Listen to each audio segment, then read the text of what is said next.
of the 50Hertz and Make a Transition Masterclass Hotel for ADE 2018. So while we all breathe a sigh of relief because we've all been working really hard this week. So we're going to have another one of our amazing panel discussions with some wonderful people, and I'm going to allow these people to introduce themselves because they can introduce themselves better than I ever could. And we're going to start off, we're going to get straight into it. And yeah, this is going to get interesting. First statement that we're going to debate is, what can we do more to encourage promoters to book more female DJs? I was waiting for that. We're going to talk about this?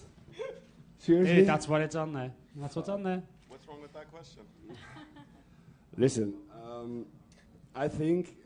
this is Olivier Weiter, by the way. Weiter. Sorry. I think there are plenty of good female artists in the scene right now. So I don't know if we have to encourage it more, because I think nowadays there are a lot of great female artists already in the scene. Yeah. Okay. But yeah, what should we do to encourage it more? Well, I really don't know, because everybody's already doing a great job. It's females, it's boys. I don't think it's a genre thing anymore. No. It's about talent, not about Yeah. gender. Sorry, gender. Yeah. We knew what you meant. It's fine. Sorry? We knew what you meant. It's fine. Cool. Yeah, Adam? Yeah, I agree completely with Oliver. Yep. It's not about the gender, it's about the music. Can you introduce yourself, please, for the panel? I'm Kevin de Vries. Hi, Kevin. No. And Kevin likes ride cymbals. Let me tell you that right now. You saw yesterday's I'm a little feedback bit session. nervous. No. God, My name is Arndt. I'm from Techno Project, Drumcomplex from Germany. DJ, producer, yeah. Yeah, as I said, it's all about the music and not about the gender. So I really don't understand this discussion if there's a female or a man on the stage or whatever else. And we're one unity, and I'm staying for that. And yeah, it's all about the music. That's it. Cool. Next. Hi, I'm Kevin de Vries, and yeah, I agree to the lovely gentlemen next to me as well, because I think we have right now, especially a lot of power women who are filling up or headlining big festivals and clubs. So yeah, I think it's getting more equal and equal. And like Oliver said, it's not about it's just about the talent and the music which is coming out there. Cool. Thank you. Hello, everyone. I'm Ada, Agent Orange from New York City. I think people should encourage more females to be involved, and at least the ones that are involved, they should be better protected, you know, to not deal with some of the stuff that they have to deal with sometimes. As far as labels, you know, labels can release more music from women because you don't see much of that. But and as far as production, you know, like, I mean, this weekend there have been some females here learning production techniques, so things like these kind of panels are cool and helpful, I think. Well, I think regarding releases on labels, if I hear a good track, I want to release it. If it's a female or a guy, I don't care. Why should we release more tracks from females? Just release good tracks, and it doesn't make sense to release more tracks from females because they're like how you say, like not in balance with to the guys' world. Just release good music, and afterwards you see if it's a guy or a girl. It doesn't matter. Just I want to release good music on my label, not particularly only female tracks. Okay. Tracks made by female. Minitech Project? Farouk? Oh, here we go. Hello. One, two. Oh, here we it's go. me. After 3 days at we? the ADE, that's what I sound like. Wow. Okay, like so... Techno Eeyore over here. Yes. Like. Two. Oh, Thank you. All right. So I'm Farouk, otherwise known as Minitech Project. I also have a label called Minitech Recordings. And I think, to be honest, also as a promoter, event organizer and things like that, I found that it's quite important to get a balance in the audience, to actually have a gender balanced lineup often, to have enough girls and guys as a mixture in the audience. I'm not quite sure how that translates directly to why that happens, but always when there are a couple of often a couple of female DJs or artists in a lineup, you do tend to see, or at least some form of balance. If it's always male dominated, then you do see a difference in the turnout in the crowd, also being often male dominated, which you don't want to have in an event, obviously. You don't mind if it's female dominated, but male dominated you definitely don't want. And so, yeah, unfortunately, there's a lot of stigma around females in music, and they're often booked for and promoted and signed for wrong reasons as well, which have less to do with music and more to do with their sex appeal. Now, sex appeal is important for performers in general, I think, whether it's a male or a female, because, yeah, at the end of the day, it's part of a persona, and people get fan bases for various things. So let's not disregard that completely. People do look at DJs perform and not just see them behind a window or listen to them on the radio. There is a bit of an imbalance sometimes in this, often because it's not entirely as it's a male-dominated industry. It's just because also with females and their stigma, half of the females in the industry are also not putting enough effort into their music and just getting forward for the wrong reasons. And it works for them very well. They get a lot more bookings than females who would, let's say, put less in their sex appeal and more in their music.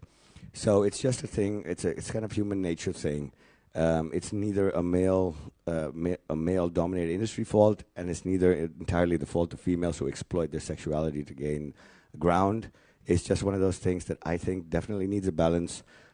Because in the end of the day, it does make a difference to the audience at an event, at least, if not the following of your label. And I think it is important to have a balanced audience at an event. Thank you, Farouk. That was a great point. Hi, I'm Raymond, agent and artist manager. I'm managing Olivier Weiter for the last 5 years, I guess. Four. I think it's already quite in balance. There are quite some talented female producers. For example, Anna, Charlotte de Witte. We actually booked Anna for one of our hostings. And to be really honest, besides Olivier Weiter, of course, she was the best act of the night. No, so I wasn't. I had food poisoning, so I played for more. No, so I think it's already quite in balance. And it's, like everybody said, it's about the talent and about the productions. Okay, so you may have spotted a fatal flaw asking a question about gender on this panel in particular. Can anyone spot what it is? There's quite a lot of penises around that table right now. And there's another one holding this microphone, to be fair. So, I would like to see if we have a female point of view.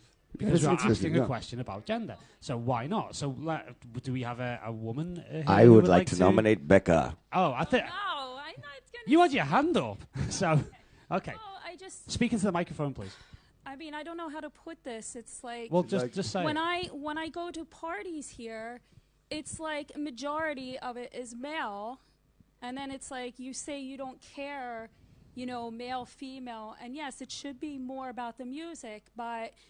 I feel like females tend to be more overlooked, and you guys have your like bro thing going on. No. And then you leave out the women, and and I feel like that's very unfair. And you make it seem like there's not that many women, but there are a lot of us out there that really get overlooked. You know, so.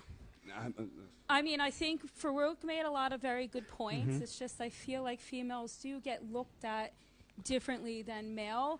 You get judged in a different way than a male would, where people will say things to you in a way that you wouldn't say to a male. Like, for example, I had somebody come up to me at the drum code party, and he said that promoters will not book me because I look too much like a mom. Who said that? I'm not going to say who it well, was please. Because I don't want to blow up their spot. They are not in this. They are not in this room. But I kind of like.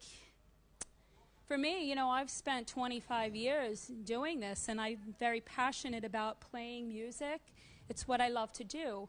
But yes, I chose to be a mom. But then he pointed to Ida while she was playing. He said, but look at her. She has 3 children, yes, but, you know, genetics, you look different, you know, like after, you know. But it was just like the fact that he even said that to me was very offensive. It's like, you know, yes, I'm a mom, but I'm also an artist. So you can't discredit that. And so is like the likes of Nastia and LaFleur and these types of amazing female talents as well. Well, the other thing, too, is like, you know, the women get penalized for something like that, but, you know, the men... It's like you get like a high five. Yeah, you have kids and your wife still lets you do that. That's awesome. Yeah. And it speaks to a deeper societal problem, and I totally agree. Well, that's why I wanted to get your take, because we're all still there talking about it. And like I know many women that are making music and they're doing like really kick-ass jobs, but then they still have incidents where they're treated very unfairly. Yeah. You're judged more. Like if you have like a little mistake while you're playing, the whole world like comes to an end. But if it's a guy, it's like, yeah, whatever. No. Or whatever. So. Okay. Sorry. Well, sorry, but well, just to revert on my statement a moment ago about appearance, I still think that is an important thing. Whether you're a mom or a dad or whatever you are, you have to still have an appeal to an audience that is shallow, because your entire audience, when you have thousands of people in front of you, are not deeply involved in the music. So you still have to have other appeals. It has nothing to do with being judged as a mom or not. In the case, what the other promoter obviously pointed out, or agent or whatever, about Ida, it's like, it's the same as if you have a male DJ. So this is not a male-female issue, but appearance is an issue, and it's important, and it shouldn't be taken lightly by an artist, I think, entirely, because it doesn't matter if you're a mom or a dad or you're not, but if you're not dressed appropriately according to get the right bookings or something like that, this is a different topic altogether. So I don't think it's a matter of that. One thing has to do with another, that once someone's a parent, that they get penalized for that. It's just always to take in mind that when you're an entertainer, there are all eyes on you, and you have to take that into consideration as something as important. Well, not as important, but definitely a big, important part of your career and your persona as an artist. Incidentally, she played for my showcase, guys, so she rocks musically and everything else. But I just feel like women are judged that much more than a guy, and that makes it that much harder for women. So it's like if you take that away from it and just look at what they're doing. But there definitely needs to be more of a balance. I look at a festival lineup and there's maybe like 2 women and there's like 50 other men on it. And that's kind of like... But just to add in... I also get judged by my looks, because if I go to a club, or just like now, I'm sweating, and within 5 minutes people say, oh yeah, you fucked up, blah, blah, this is... No, but that's sincerely, you get judged because you look like a mom, or what? But I get judged because I'm sweating, and then I'm within 5 minutes I'm too fucked up to play, and I play my best set, and I'm just sober, So we also get judged by our looks. It's not only females that get judged. No, we do, for sure, yeah. We have to protect our women a little bit. For sure. Here's the other thing. It's like, in the music, like if you work in the corporate world, you have human resources where if you say something inappropriate, that's like, whatever. The music industry doesn't have that, and there needs to be better like policing of each other. Yep. Men should hold your own accountable. Like a woman can call out like a dude's bad behavior, but the men need to be the ones to be like, yo, that's not cool. Yeah, you can't do this. And that's and part blah, blah, blah, of being a mature man. And I'm not going to get into that kind of debate, because that's a totally different topic, and it's not even this type of panel, as much as I love that conversation about patriarchy and all that stuff, and #MeToo and all that kind of stuff. I mean, I love that kind of stuff. But keeping it within dance music, I have to say, in my experience, I've helped develop a lot of female talent. I can tell you from my point of view, I've never taught or I've never developed a female artist any differently or give different advice than I would do to a male artist. However, a lot of females that I have mentored and coached have gone on to do amazing things in the industry. And what I think at the moment is it's great that these discussions are happening, because we're really lifting the lid now. We're really starting to talk about it in a very, very open way. And also in a way, I would say that for reasons that Farouk touched on, which are maybe less than ideal, but also for very, very good reasons. It's probably never been a better time right now to be a female in this industry, especially if you want to become a frontline talent, because it is starting to change. It's definitely still out of balance. We're definitely learning all the time. And I see promoters in the UK in particular. I saw a very, very big promoter in the UK, one of the biggest in the UK, tweet a few days ago, I'm really frustrated because I have 2 slots that I'm holding open in a big event, and I'm holding these open for women, and I can't find women to actually fill these slots with the right kind of style of music and the right kind of approach. Not the looks, that never came into it. No. Well, you know. And the opportunities are starting to generate, and I do think promoters are becoming more conscious of it, and I do think it is going to take a while, but I think we're learning all the time, and you can see by the opinions of people, especially with Agent Orange here. It's a great thing that you've said about we do need to afford protections, and we do need to do that until the level playing field happens, and then we can take it from there. Sorry, go ahead. Well, I don't know, maybe it's like a bad comparison, but for instance, people that work as a caretaker for children, I think if you go like in a daycare, I think there are more females in working in daycare, but that's not because of there are maybe less men that can do this kind of stuff working in daycares, and just what you said, he couldn't find 2 slots, 2 women to play there. Well, that's not because they don't want the women to play there, but they just couldn't find them. Yeah, I'd like to. This is the same thing I wanted to talk about. I mean, I've been releasing music on my label. I launched it and started releasing them since last May. So it's about a year and a half. I've released several tracks on compilations, EPs, with remixes, all that kind of stuff. And I think, in fact, Becca is the first female artist I've managed to release on the label. I haven't received a single demo from a female. I've still booked, even for my label showcases, I've still booked female DJs when possible, when I find that they play well. But I rather would promote the artists I'm releasing if I have the chance. I'm only trying to book female DJs whenever possible to keep the lineup balanced. But even then, it'll be like 1 female and 3 guys because I can't find enough female DJs who are going to play as well as the other artists. I can't find enough female DJs who are sending me demos with good music to release. And I think that basically it's the statement there shouldn't be about promoting females more, but it should be that females should really get on point now and catch up with they get their game on point. Guys are really trying much harder. They're putting more hours into their work. They're putting more hours into their productions. They're hitting up labels much more, spamming labels, spamming promoters, looking for stuff. And I think that females need to catch up on all that stuff if they really want to, then not be the one, because we all have a difficulty finding females to put, in fact. Okay, so let's move on because we're a bit pushed for time, and I think we could just spend the rest of the day talking about this. Okay. And, we might come to blows at some point. Nobody wants that. Okay, so, next statement. Complaining about the industry on social media gets you more attention and faster. That's just a statement, so let's debate the statement. Let's answer the question. Does complaining about the industry on social media get you more attention? Not the right kind of attention. It's probably not a good idea to do that.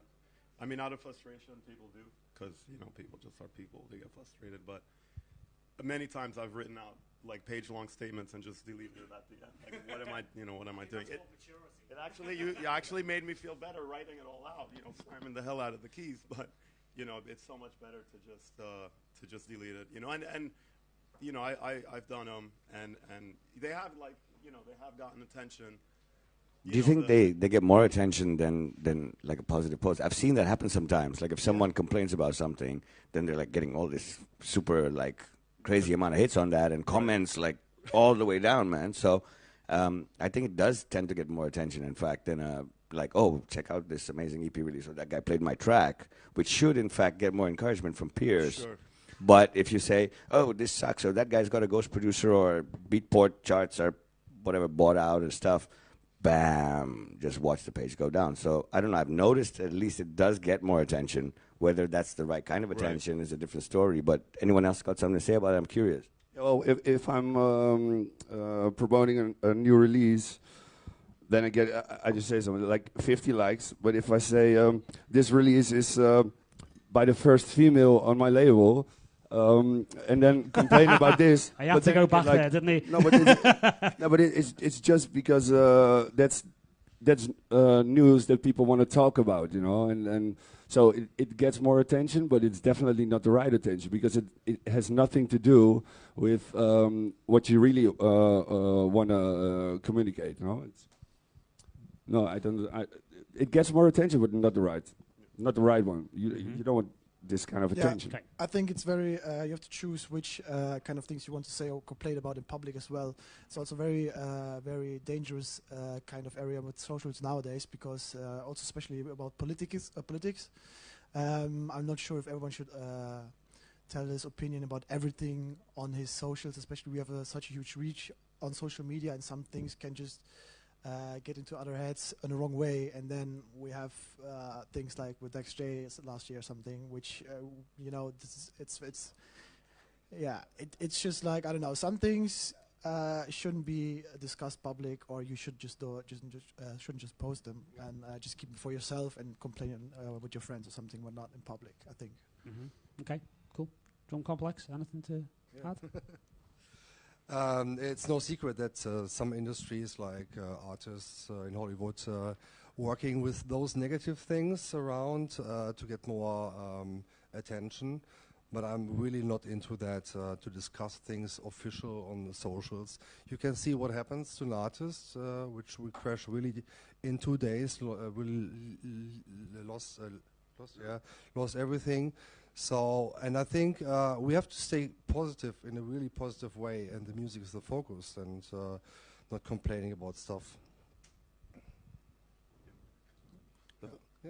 The only thing negative attention will get you is becoming the United States of America next president. So. And who wants that, right? You got my vote. Okay. Any other opinions on that? No. No? Okay. I mean, I'll chime in on that, because I chime in on everything. That's what I do. I totally agree with what the guys are saying about, you get more of what you put out there, basically. And if you cast your mind back to certain DJs, say, for example, we all know the little run of form that DJ Sneak had a few years ago. And I don't know whether that worked out positively or negatively for them, but I definitely know there was a lot of negative energy around that at the time. And that's never good. And I think, if you think about what's just happened, I mean, for those watching on Facebook, we've just had like a weird sort of like love parade protest thing outside.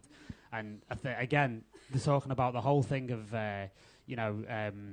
complaining about the industry gets you more attention and gains you more followers. Again, it's that little bit of a drama factor. It's that reality TV thing, isn't it? It's people, as I've said on a few occasions this week, people, they're recreationally outraged. It's like being outraged and being angry on the internet's almost like a hobby. It's like I like long walks and cooking and trolling people online, and that's what kind of feeds that kind of energy, and that's what makes it seem like a good idea, because it's like, well, I can get all of this attention, and then maybe you can listen to my unsigned demo, or maybe I can get an agent off the back of all of this social stuff.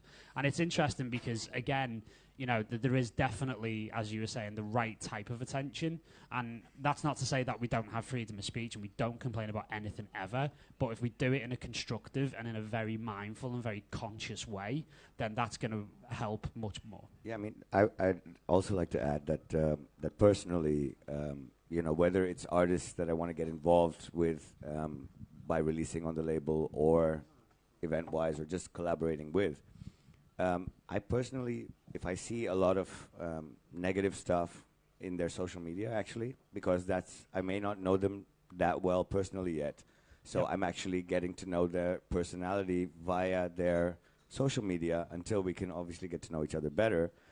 I actually get steer back, so perhaps the artist may even be producing good music, or they may be a good DJ, but if their social media is surrounded by complaining about things and negative things, in fact, it's still an artist that I wouldn't want to promote, because what I want to promote personally is positive things and inspire people. So, but not just with the work. I mean, this is nowadays, everything's got so tied into each other that it's not like, you know, you can't just have fans for your music who aren't going to be sort of following you on social media and seeing what your thoughts are about things. And I don't want to be promoting artists, even if their music is good, who are going to be then associated with what I'm trying, with the message I'm overall trying to put out, and have that mixed up with all this negative controversy and, you know, these kind of like cheap tricks, let's say. Yeah, exactly, yeah. Yeah, exactly, exactly. Anybody in the audience got anything to add about that? Anyone like to have a statement? No? No, looking at me rather nervously. Don't look at me. Don't make me speak. Okay, so next statement then. The techno scene is completely on lockdown and is totally dominated by an established order of artists. As in, we see the same people. Yeah, well, I do agree. Okay. You know, there's like a lot of artists, a lot of new acts, really talented acts. And if I look at some of the lineups from of the bigger festivals, I see the same names every year over and over again. And I'm like, man, just put some new talents on the lineup, you know, give them a chance. And it's only about the ticket sales that matters. Yeah. And I think, you know, they should take more risk and they should be more creative. Yeah. This plays into another statement that we have. To be honest with you, we could probably do both of these at the same time, because it says promoters don't have the guts to take any risks, so they play it safe because of this. Lineups all seem way too similar. So they're actually the same thing. Sorry? Most of them, they just want to earn money. So okay. Better be safe than, you know, which I don't like. So that's yeah. So what can be done to have promoters take more risks? What can be done to help? Again, I suppose it's a similar point to the initial. It's how do we support new artists breaking through that don't necessarily have the ticket sales, don't have the following yet, but their music is absolutely on point.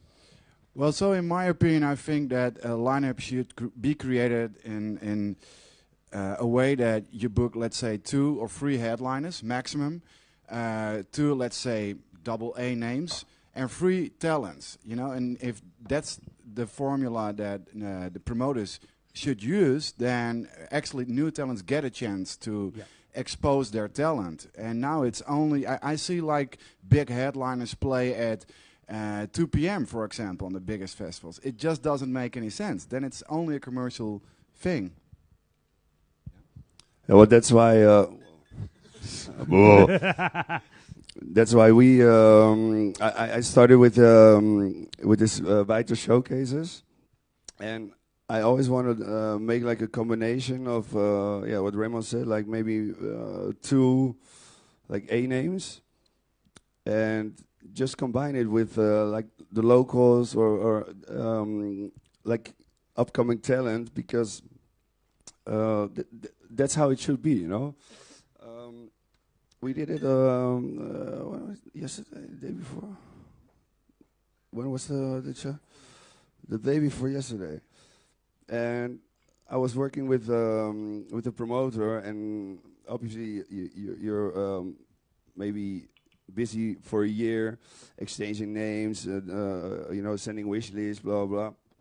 And I was really, I was saying, well, I want this and this and this guy, and then you get answer back, yeah, but he doesn't sell tickets. I'm like, okay, well then we have 2 ticket sellers, but it's ADE, you know. There are so many people coming here, so many promoters, so please give those people a chance. And it worked out, you know. I was really happy with the lineup. Only, I was sold out also, and the thing is, we were next to Hungry Music. Hungry Music is like the big ticket sales, like Oracles, Joachim Pastor. They have like a big fan base. So that was for me an opportunity to not only aiming for like the A artists, and it really worked out. And it's also a good way for the talents and for the locals to. You know, having an artist dinner together, sharing music, sharing SoundCloud pages, and you know, so you can really give them a boost. But it should be not about A names at all. Not only A names, just it's about a perfect blend. That's how it should be. Cool. I think some of the clubs and parties that are able to pull off take more chances, are the guys like El Ro, where the party is almost bigger than the lineup. You know, El Ro can book pretty much anyone, and it's going to be full. That party's going to be great. So, I think when the brand is strong, I think that's definitely that's the thing. But it takes a while to get a strong brand like this, and I think, for instance, El Ro, it's really about the concept. So then you're much more freer to book whoever you want. People come there not in the first place for the music, but more for the whole experience.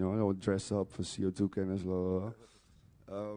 So yeah, then you have the freedom to book more like not so well-known names, but it always is combined with one or two headliners. Yeah, of course. Because.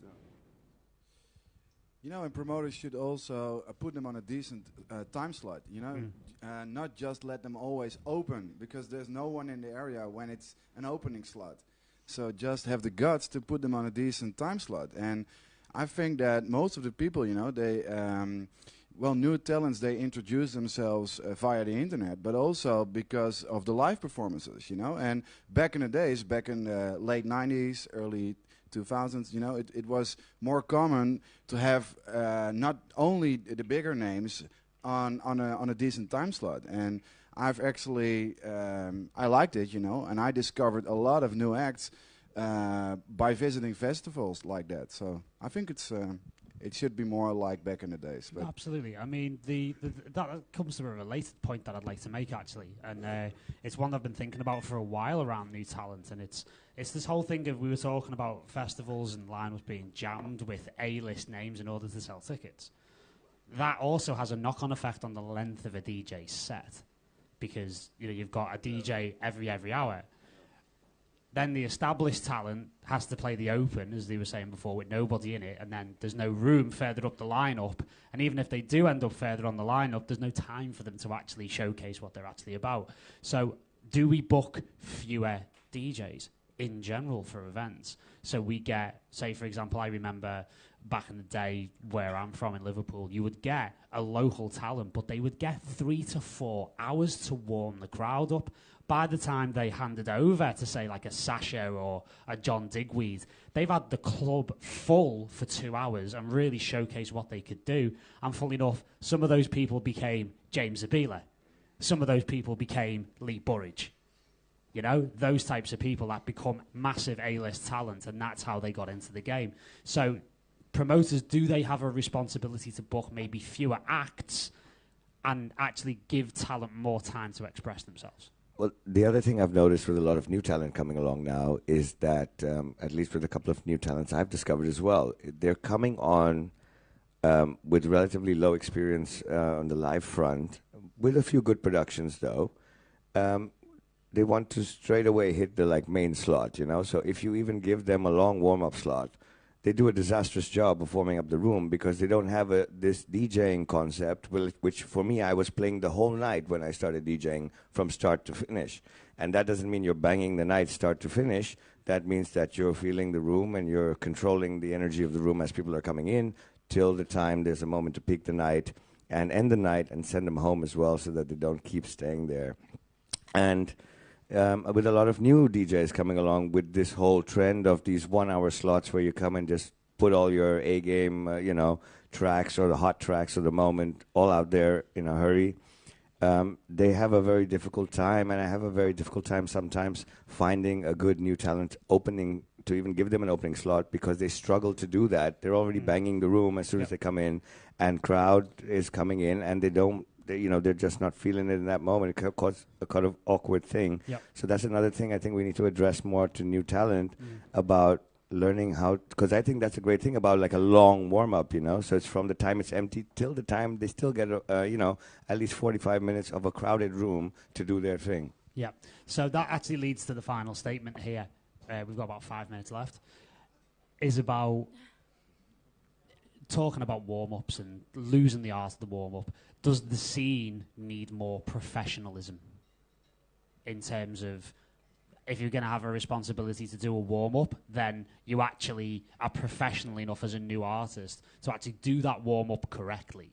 You know how to do it. How do we introduce an extra layer of professionalism that obviously we've talked about we had back in the day, because that was the way things are? How do we reintroduce that professionalism to new artists? How do we go about doing it?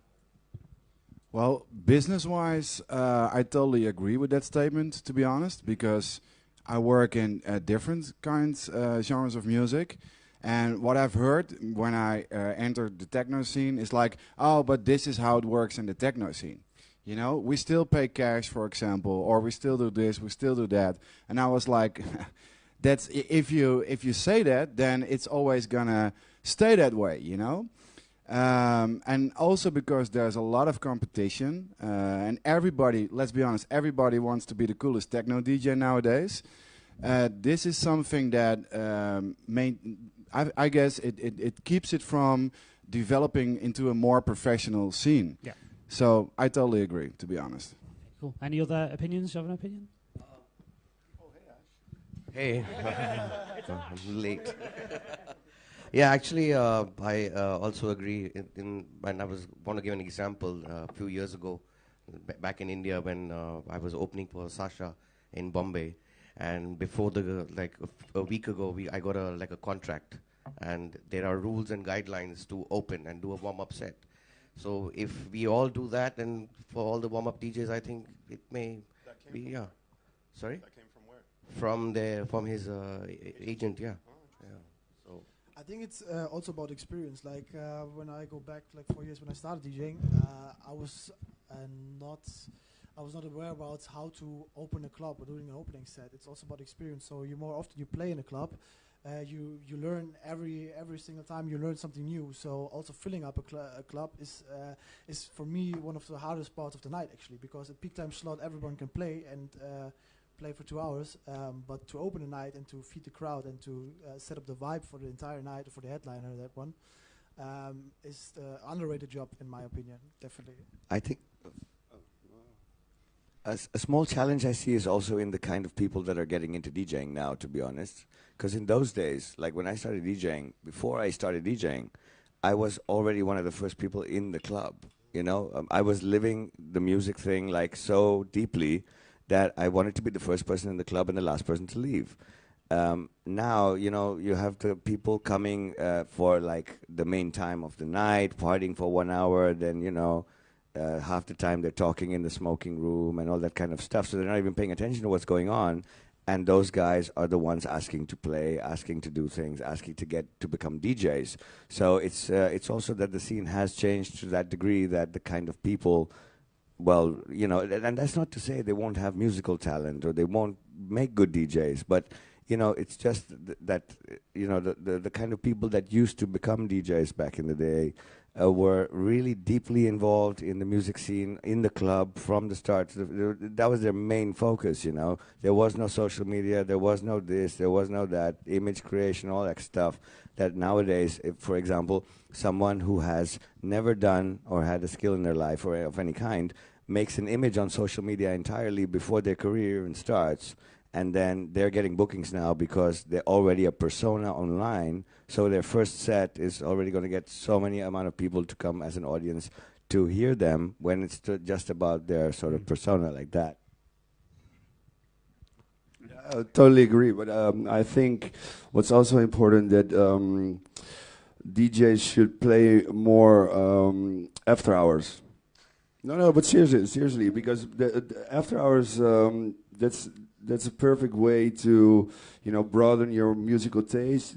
Like the cliche telling story, blah blah. But seriously, if you play in an after hour for 8 hours, then you get so much experience how to you know, touch people, and also at after hours there are a lot of different situations because people leave, people come.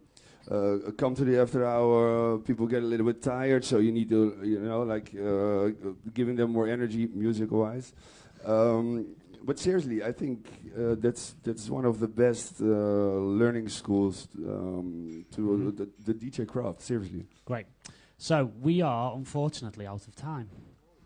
So we are going to carry this on in the bar at the networking event. It's a networking event. No, really. Thank you very much, guys, for showing for this panel. Amazing. Great debates, great opinions, great talent. And yeah, thank you very much for everything across the week. Our final networking panel event, or our networking event is happening in the bar right now. And yeah, thank you. If we could all move in there, that's great. Thank you very much.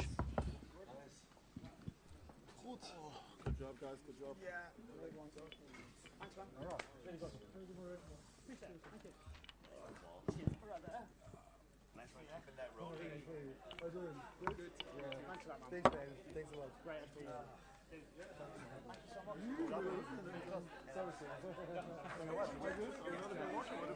I know, yeah, we were a bit pushed. I wanted to make it longer. This is the last event here, right? Showcase. Thanks so much. Really good job. It's a great, it's good. Absolutely. Yeah. You have a knack for this. Yeah, but I was watching your live from London last week. Oh, really? Yeah. Class. It's good stuff, man. Yeah, when you edit out all the fucking embarrassing bits, it's like shit off the side. Can't fucking help it, man. That's okay, it keeps it interesting. You know, there's been a few people who've actually this week said to me, dude, the dancers thing doesn't work out like stand-up comedy. Really? Yeah. That's great. I never held a microphone, but I didn't embarrass myself.